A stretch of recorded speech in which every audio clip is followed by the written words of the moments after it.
Eh bien, c'est que la Terre, notre planète, est également composée de 2 tiers d'eau.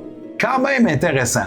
Si on regarde ça d'une perspective qu'on est, nous, les humains, les enfants de la Terre, eh bien, ce n'est pas très surprenant que la Terre elle-même soit composée des mêmes proportions que nous le sommes, hein? Le plus grand dans le plus petit.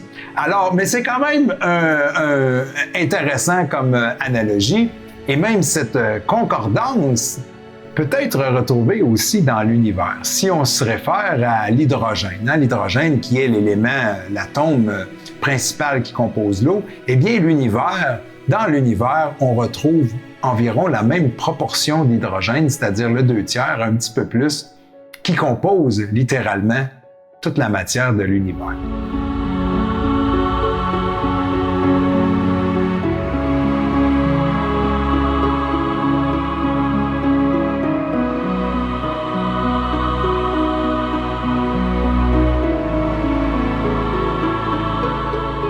Si on regarde ça dans un aspect plus ésotérique, eh bien, il y avait définitivement un plan, hein?